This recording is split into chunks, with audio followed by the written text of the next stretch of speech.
오늘 저는 마태복음 25장 14절 30절의 말씀을 가지고 천국을 준비하라는 제목을 통하여 하나님의 말씀을 증거하고자 합니다. 현재 우리나라 자영업자의 수는 점점 줄어들고 있는 추세라고 합니다. 그래서 건물을 보게 되면요, 상가마다 빈 상가들이 많이 있습니다.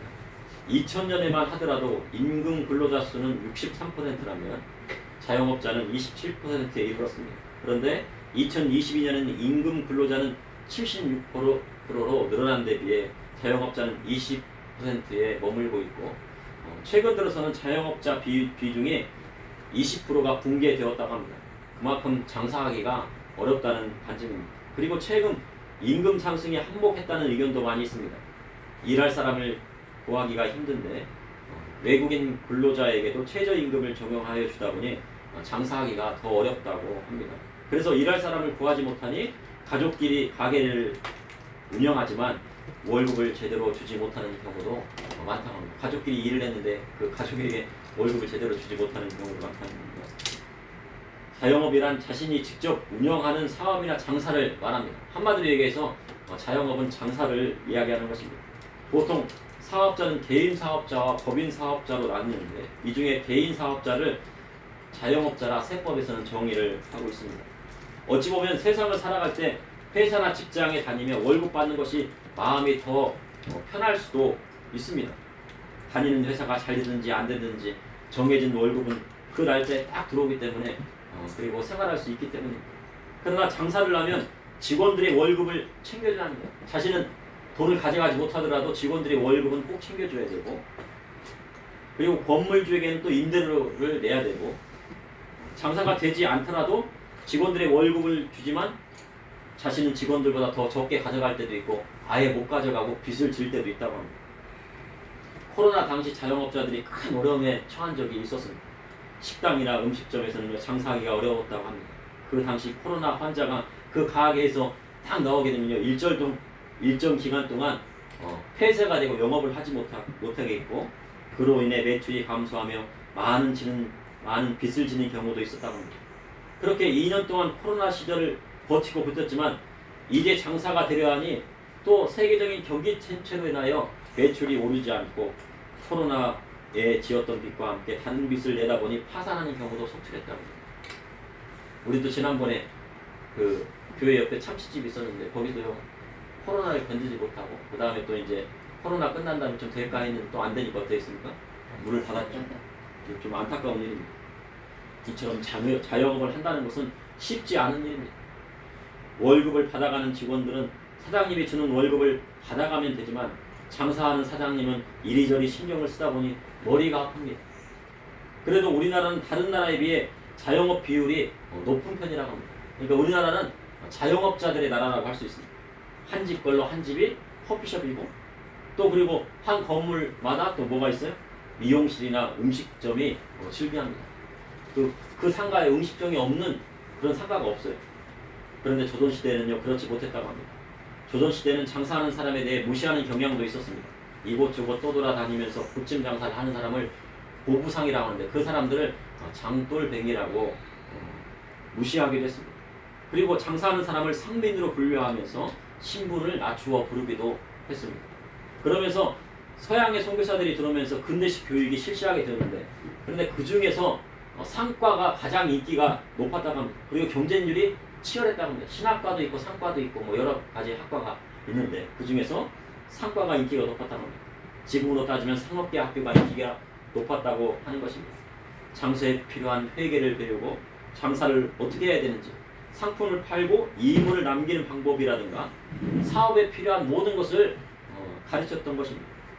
이제 상과가 발전하여 상업 학이라 하기도 하고 회계학, 경제, 경영학으로 발전되었다고 볼 수 있습니다. 맞습니까?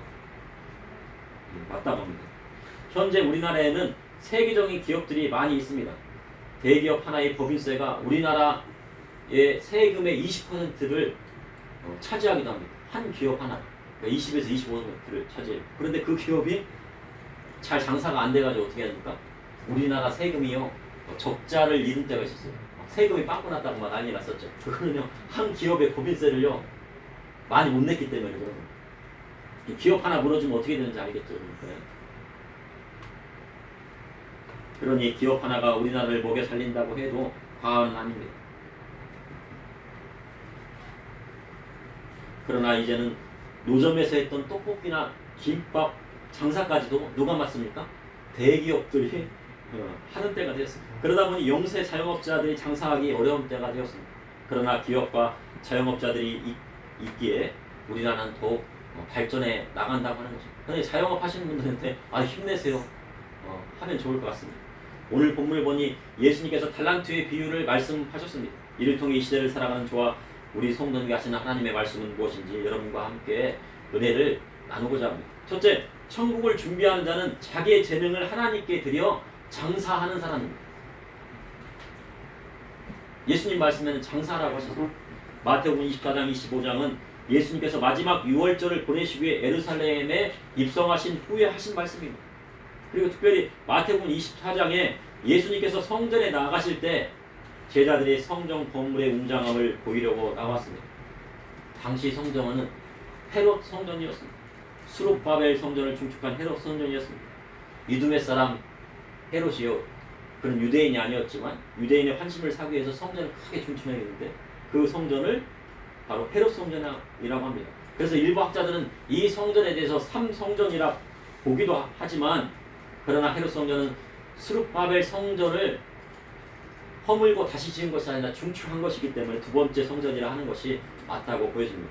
그런데 예수님께서 제자들이 보는 웅장한 성전이 돌 하나도 돌 위에 남지 않고 다 무너뜨려지리라 하셨습니다.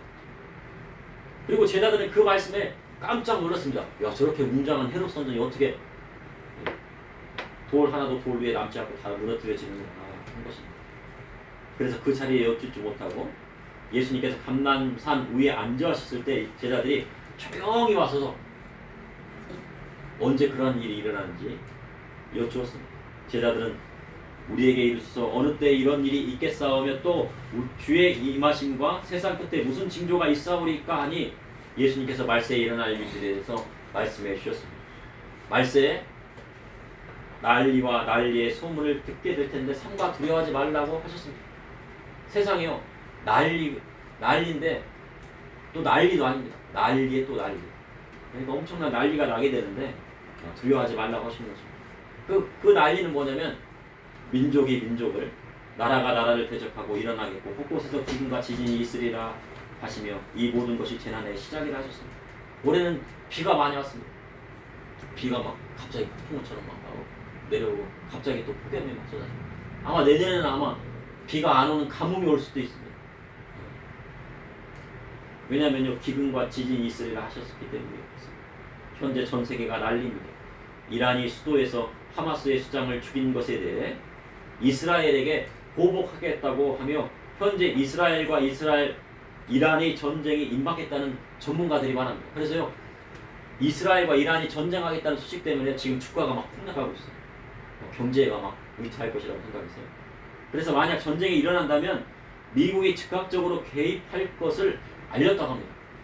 야, 이란이 이스라엘을 공격하게 되면은 미국이 즉각적으로 나서겠다. 그래서 항공모함을 확인하겠다고 합니다. 중동 지역에서 미국과 친한 나라는 거의 없습니다. 대부분 이슬람 국가이고 특별히 미국과 수교한 사우디아라비아도 누굽니까? 이슬람 국가예요. 바이든과 누가 별로 안 좋아요? 사우디 국왕과 별로 안 좋습니다. 그래도요, 사우디아라비아는 그래도 민주주의 국가예요. 자유민주주의 국가니까. 그래도 친하게 지내야지만 그 마음 가운데는 이슬람 국가예요. 유대인들이 미국에서 영향력이 있는 것은 사실이지만 만약 미국이 이스라엘을 잃는다면 중동 전체를 잃는 것 같기 때문에 포기할 수 없다고 전문가들은 말합니다. 그리고 이스라엘을 포기할 수가 없어요. 이스라엘을 포기하게 되면 중동 전체를 다 포기해야 돼요. 그런데 이스라엘과 싸우는 이란은 하마스와 헤즈볼라와 연결이 되어 있다고 합니다. 그리고 이란은 어디와 연결되어 있어요? 중국과 북한과 러시아까지 이어졌어요. 만약에 중국의 석유를 봉사한다면요, 이란이 도와주게 되어 있습니다. 근데 이란이 미국의 공격을 받고 힘을 못 쓰면 어떻게 됩니까? 석유 공급을 못 받게 되겠죠. 그래서 전 세계는 이 전쟁이 세계 전쟁이 불씨가 되지 않기 위해 이스라엘이 양보해 주는 것이 좋겠다고 말합니다. 그러나 어떻게 될지 모릅니다. 내일이라도 전쟁이 터질지 몰라요. 그러나 예수님께서 말세로 갈수록 민족이 민족을 나라가 나라를 대적하게 되리라 하셨습니다. 앞으로 세계는 전쟁이 더 많아지게 되어 있습니다. 그리고 말세에 나게 될 일에 대해서 주님께서 또 말씀해 주셨습니다. 그리고 인자의 오심이 어떻게 일어나게 될지 말씀해 주셨습니다. 번개가 동편에서 나서 서쪽까지 번쩍임 같이 인자의 임함도 그리 하였습니다. 번개가 얼마나 빠르게 막 번쩍입니까? 그런 것처럼 인자의 임함도 그리 하였습니다. 최근에 번개가 그렇게 많이 치고 있다고 합니다. 지난 장마 기간에 광주와 전남 지역의 천둥 번개가 30번이 넘게 쳤다고 합니다. 그리고 그 중에서는 또 번개에 맞아서 안 좋은 일이 일어나기도 했습니다. 요즘 날씨는 예측하기 어렵습니다. 갑자기 폭우가 내리다가 번개와 천둥이 동반되기도 하고, 그리고 언제 그랬냐는 듯이 다시 포기합니다. 그런데 인자의 임함은 번개가 번쩍인 것 같이 온다고 예수님 말씀하셨습니다. 그러니 예수님의 신부된 교회와 성도는 주님의 오심을 준비해야 된다. 예수님께서 언제 오실지 모르고 번개의 임함같이 오시게 되는 것입니다. 그런데 성경의 그 역사적인 기록과 그런 것들이 모두 맞아떨어져야 합니다. 두 여자가 맷돌을 갈다가 한 사람은 데려가고 한 사람은 버려둠을 당하고, 두 사람이 밭에 있다가 한 사람은 데려가고 한 사람은 버려둠을 당할 것이라 하셨습니다. 그래서 주님 너희도 준비하라 하셨습니다. 이는 생각지 않은 때 인자가 오리라 하셨기 때문에. 그런데 지금 예수님께서 다시 오시는 것과 재림의 주님이 다시 오시는 것과 달란트의 비유가 무슨 상관이냐 할 수도 있을 것입니다. 보통 우리가 설교할 때는 뭐예요? 야, 달란트의 비유, 재능을 열심히 해갖고 하나님 나라를 위해서 사용해. 그런데 그것과 재림의 주님이 무슨 상관이냐? 그거는요, 예수님께서 말세 때 우리 성도들의 달란트의 비유에서 말씀하신 것 같이 착하고 충성된 종이 되어야 한다는 것입니다. 예수님 모심이 가까이 오기 때문에. 그래서 마태복음 24장 45절에 46절에 충성되고 지혜 있는 종이 되어 주인에게 그 집 사람들을 맡아 때를 따라 양식을 나눠줄 자가 누구냐?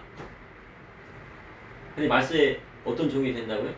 충성되고 지혜 있는 종이 되어야 되고, 그리고 그 집 사람들을 맡아서 때를 따라서 양식을 나눠줘야 한다는 것입니다.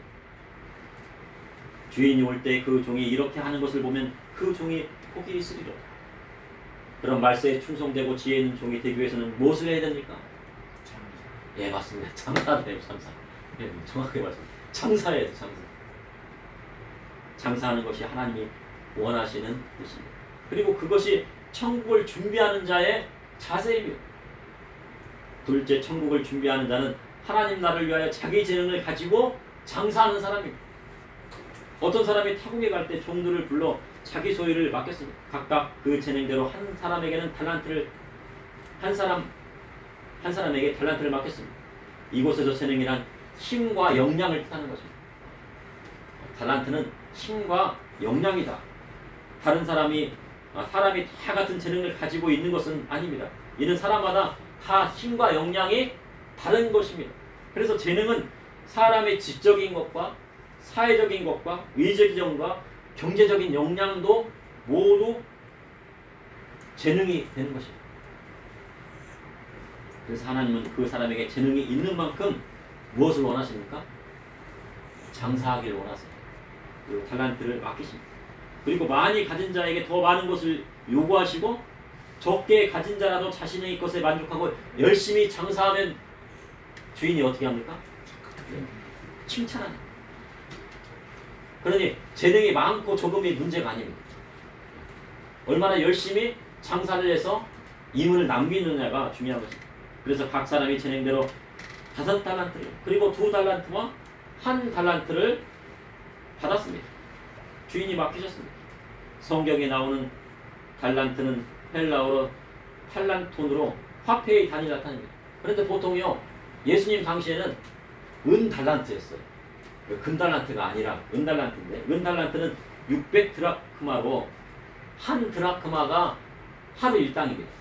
하루 일당이 10만 원 받는다고 하면은 그럼 6천 드라크마는 얼마나 되겠습니까?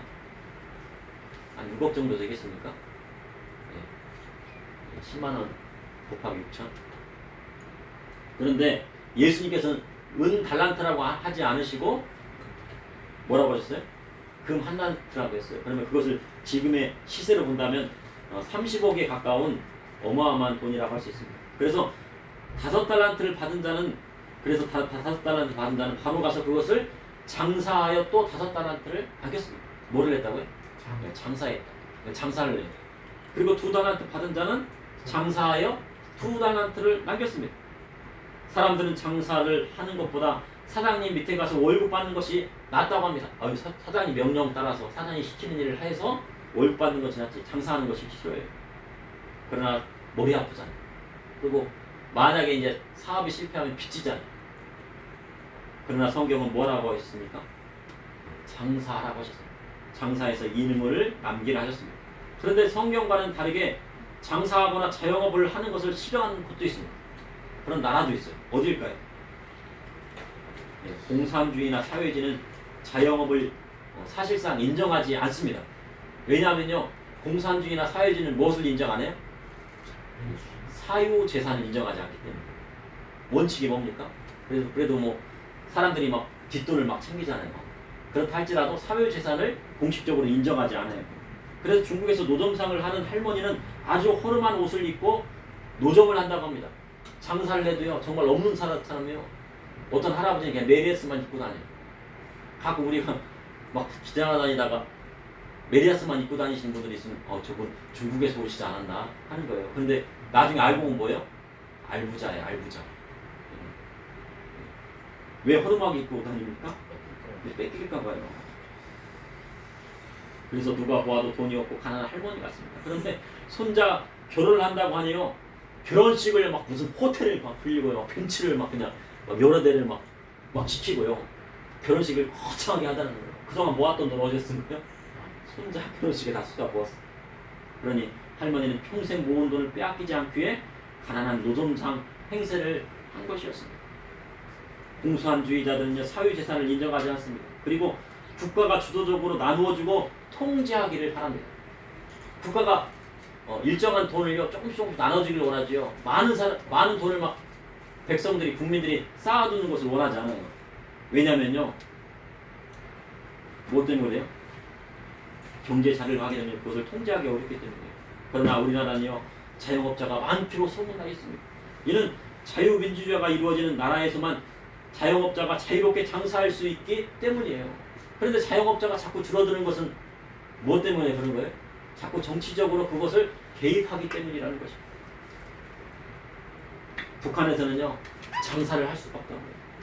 그러나 유일하게 장마당이라는 곳에서는 물건이 유통되고 있다고 합니다. 장마당에 나가야지 사고 싶은 걸 사는 거예요. 근데 장마당이라는 시장이 있는 게 아니에요. 장마당이라고 시장이 열리는 것이 아니고 어딘가 이렇게 노점을 막 쭉 깔려 있는 것을 그냥 우리가 보통적으로 우리나라에서는 장마당이다라고 하는데 북한에서 장마당이라는 이름이 없답니다. 북한은 원래요, 배급제였어요.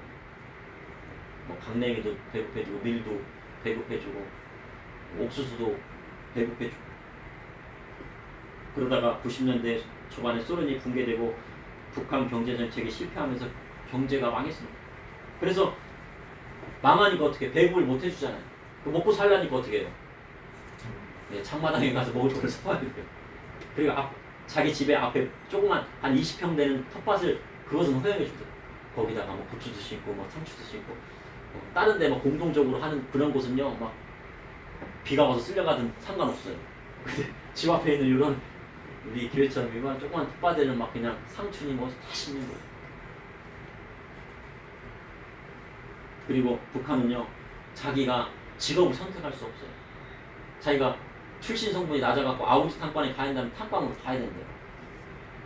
아니면 자기가 출신 성분이 좋아서 당 간부가 된다면 간부로 가는 거고요. 자유가 없는 거죠. 사회재산을 인정하는.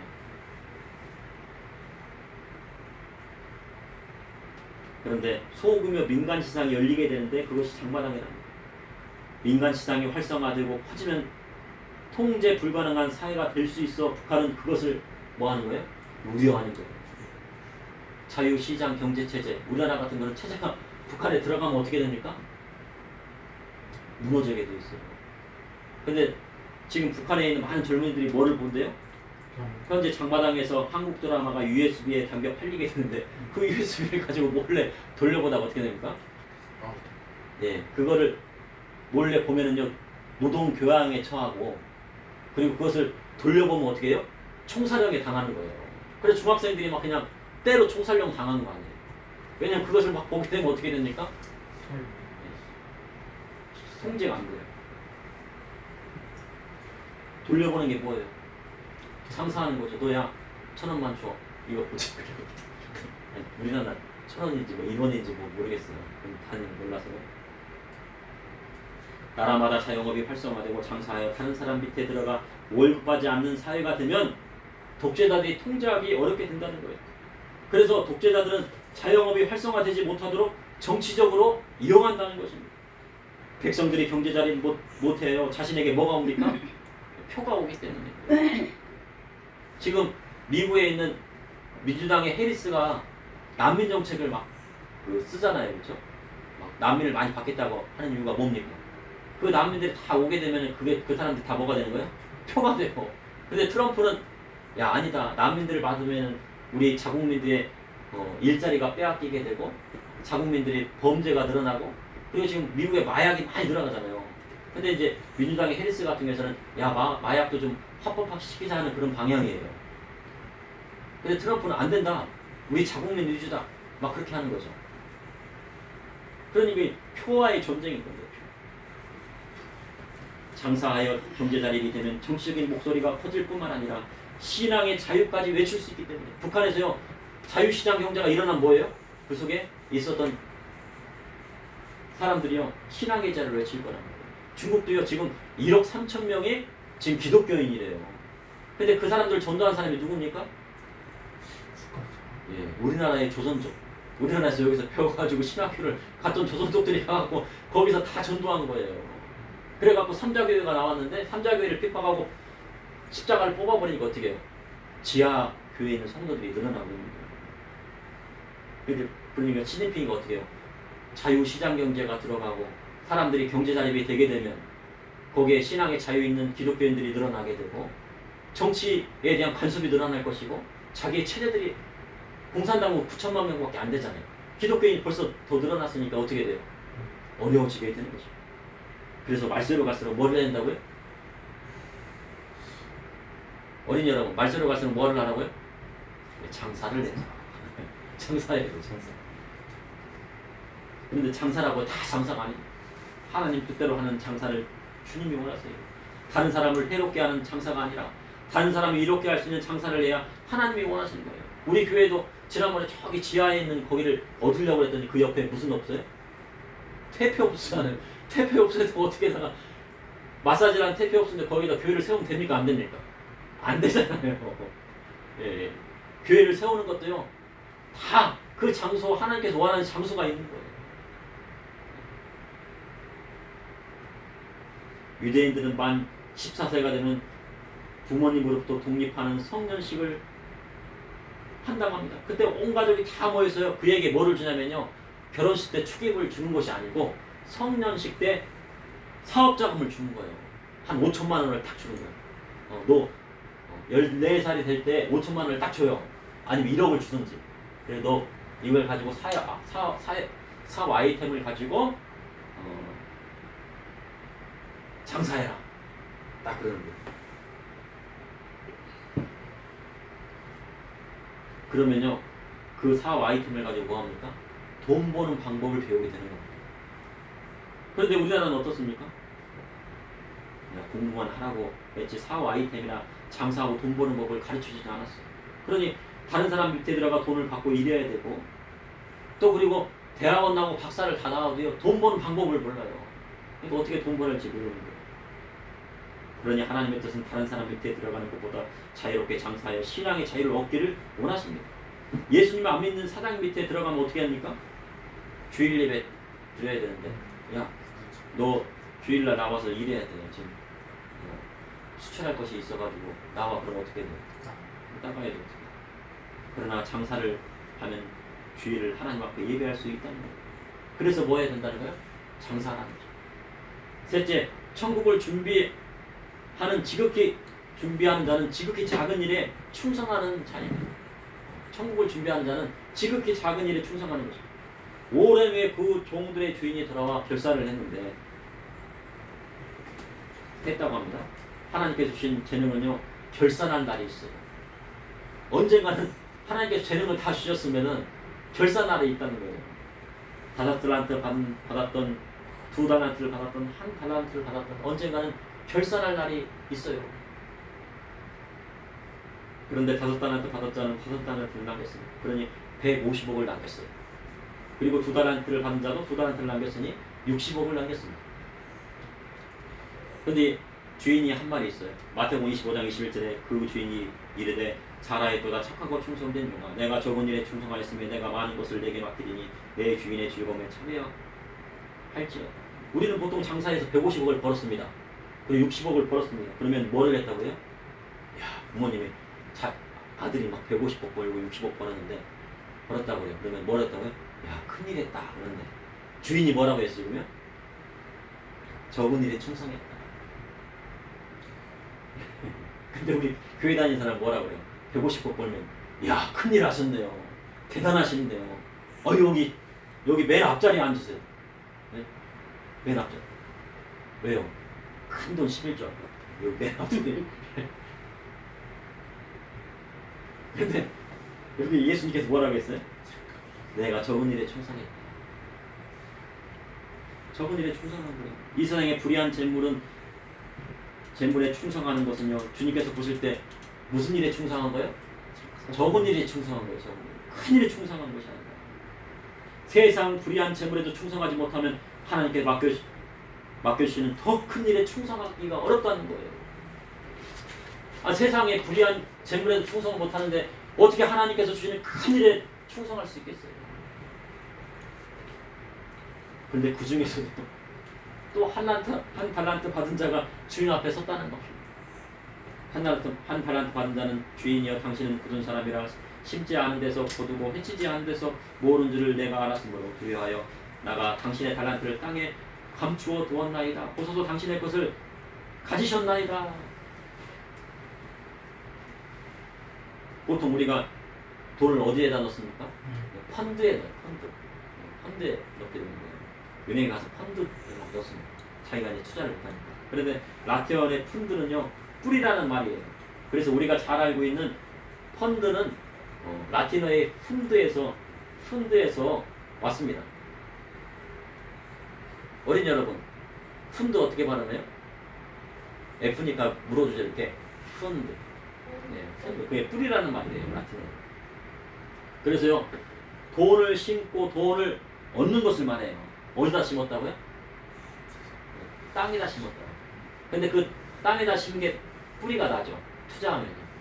그리고 막 거기에 막 투자해서 막 돈이 생기잖아요. 그것을 뭐라고 하는 거예요? 펀드라고 하는데. 그래서 하나님께서 맡겨주신 물질을 하나님 나라를 위해서 쓰지 않고 어디다가 묻어뒀다고요? 땅에 묻어 투자했다는 거예요. 돈 놓고 돈 먹기를 한 사람에게 주인은 뭐라 하겠습니까? 악하고 배우는 종아라고 호되게 질타하셨어요.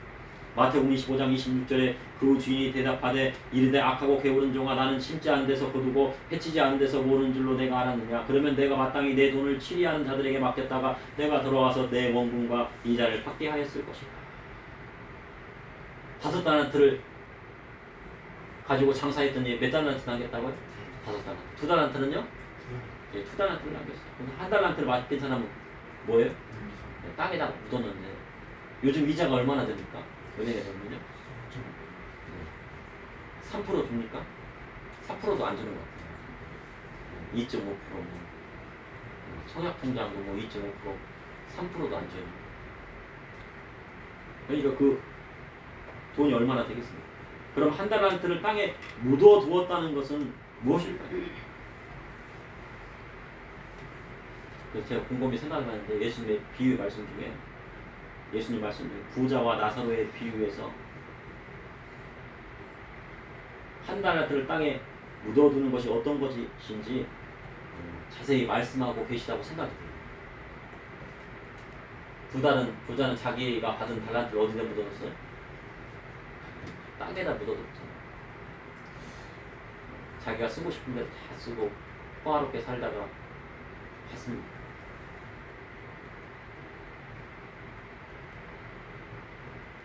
그럼 나사로는 어떻게 살았을까? 성경에는 안 나왔어요. 그렇지만 자기의 것을 가난한 사람들에게 나누어주며 살다가 가난하게 됐을 거라고 저는 생각을 해요. 그리고 삭개에게 하신 말씀을 통해 자신의 달란트를 어떻게 남기는지 말씀하고 계신다고 생각을 합니다. 삭개는 어떻게 했습니까? 회개했어요. 그리고 자기가 다른 사람의 소유를 강제로 탈취한 일이 있으면 어떻게 된다고요? 몇 배를 물겠다고? 네 배를 물겠다고. 변화했다고. 이전에는 나를 위해 살았다고 하면 앞으로는 어떻게 살겠다고요? 하나님 나라를 위해서 주님을 위해 살겠다고 삭개는 회개했습니다. 그리고 주인은 한 달란트를 빼앗아 10달란트 가진 자에게 추가하셨습니다. 마태복음 25장 29절에 무릇 있는 자는 받아 풍족하게 되고 없는 자는 그 있는 것까지 빼앗기리라. 하나님 나라는 이런 곳입니다. 무릇 있는 자는 받아 풍족하게 되고 없는 자는 그 있는 것까지 빼앗기는 것입니다. 그래서 믿음의 성도는 하나님 나라를 위하여 일해야 합니다. 땅에 썩어질 것을 위해 일하지 말고 하나님 나라를 위해 일하는 사람이 되어야 합니다. 최근 뉴스를 보니요. 강남에 저기 반포에 있는 아파트가 경매로 나왔는데 몇 억이라고요? 50억에 나왔대요. 보통은 한 35억 정도 하는데 벌써 올라간다고. 50억. 아파트 한 채가 얼마입니까? 50억이 넘습니다. 세상 사람들은 평생을 아파트 한 채 사려고 일을 그 50억짜리 아파트 한 채 사는 죠. 아니면 여기 가까운 이쪽에 마곡동이라든가 이런 쪽에 아파트 한 채를 살려고 노력을 해. 서울에 아파트 한 채만 있어도 중산층이 되고 부자가 되는 시대가 되었습니다. 그런데 그 아파트 한 채, 두 채, 세 채, 10채를 위하여 평생을 위하여 일하면 그는 어떤 사람과도 같은 거예요? 한 달란트 받은 자와 다름이 없는 것입니다. 그 한 달란트를 땅에 묻어두고 평생을 살면 무엇합니까?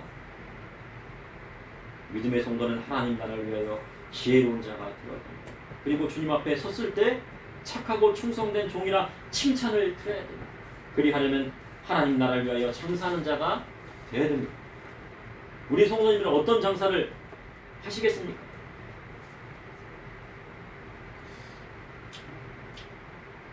장사는 자기 것을 파는 거예요. 자기가 가지고 있는 뭐를 판다고요? 소유를 파는 거예요. 부자 청년 관원이 왔을 때 주님은 계명을 다 지킨 그를 사랑하셔서 뭐라고 하십니까? 내 소유를 어떻게 해요? 팔아. 가난한 자에게 나누어 주고 나를 따라 했어요. 장사하는 것은 뭐 한다고요? 파는 겁니다. 한다는 것은 장사한다는 거예요. 그리고 장사를 해야 하늘나라의 보화가 쌓이게 되는 거예요. 요즘 보니까 다 읽은 책, 자기가 필요 없는 책은 당근에다 맡기니까 파니까 뭐가 몇만 원을 준다고 하더라고요. 그죠? 그것도 파는 거예요. 알아서.